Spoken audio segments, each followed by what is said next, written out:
के बाद मुख्य सचिव स्तर के वरिष्ठ सचिव समिति के सामने इसका प्रेजेंटेशन हो सकता है। ड्राफ्ट के तहत सरकारी विभाग 30 सितंबर तक अपनी जरूरत बताएंगे और इसके बाद साल भर में एक बार ईएसबी परीक्षा कराएगा। परीक्षा गेट के तर्ज पर होगी और ईएसबी एलिजिबिलिटी टेस्ट लेने के बाद मेरिट लिस्ट तैयार होगी और ईएसबी परीक्षा क्वालिफाई होने के बाद ही विभाग भर्ती करेगा।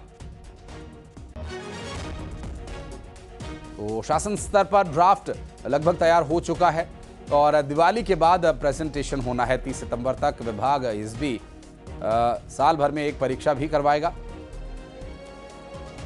और प्रदेश सरकार में नौकरी भर्ती के नियमों में बड़े बदलाव की तैयारी है। बात करेंगे इस बदलाव की हमारे सहयोगी शैलेंद्र भदौरिया से। शैलेंद्र, क्या ड्राफ्ट में आधार बनाए गए हैं? क्या कुछ तैयारी है? प्रशासन क्या जानकारी दे रहा है इस संबंध में?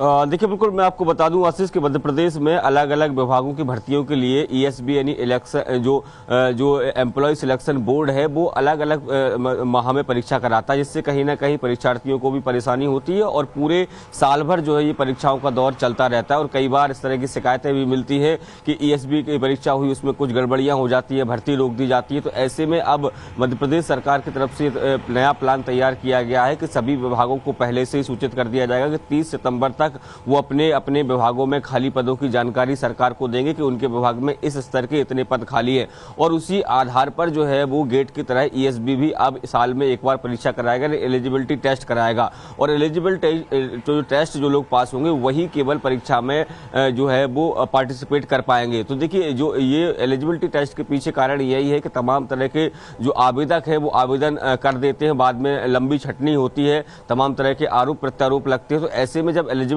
आप टेस्ट पास किए होंगे तभी आप अन्य विभागों की परीक्षाओं में शामिल हो सकेंगे। हालांकि ये बात तय है कि जो अन्य विभाग की जो परीक्षाएं होंगी वो उनके मानकों के आधार पर ही होगी। ये एलिजिबिलिटी टेस्ट तो केवल इस बात के लिए होगा कि आपके सारे डॉक्यूमेंट्स वेरीफाई हो चुके हैं, आपके खिलाफ कोई क्रिमिनल केस नहीं है और साथ में ही जिस पद के लिए आप जा रहे हैं उसकी प्राथमिक जानकारी आपके पास है। क्योंकि देखिए, अलग अलग भर्तियां होती है, चाहे वो टीचर्स की भर्ती हो, पुलिस आरक्षक की भर्ती हो या अन्य विभागों में जो इंजीनियर की भर्ती होती है। तो उस आधार पर जब आप अलग अलग ग्रेड के लिए जाएंगे, अलग अलग ट्रेड के लिए जाएंगे तो फिर आपको एक अलग परीक्षा देनी होगी। लेकिन सबसे महत्वपूर्ण होगा एलिजिबिलिटी टेस्ट। अगर आपने एलिजिबिलिटी टेस्ट नहीं दिया है तो उस भर्ती परीक्षा में आप शामिल नहीं हो पाएंगे। तो देखिए, पूरा ड्राफ्ट जो है वो सरकार ने तैयार कर लिया है। माना यह जा रहा है कि दिवाली के बाद इस ड्राफ्ट को प्रमुख सचिव के साथ तमाम जो बड़े अधिकारी है वो डिस्कस किया जाएगा और डिस्कस के बाद इसको लागू कर दिया जाएगा। यदि ये लागू होता है तो मध्य प्रदेश के युवाओं के लिए एक अच्छी खबर हो सकती है, क्योंकि अभी कई दौर की परीक्षाएं उनको देनी पड़ती है और ऐसे में एक एलिजिबिलिटी टेस्ट के बाद सीधे विभागीय परीक्षा में वो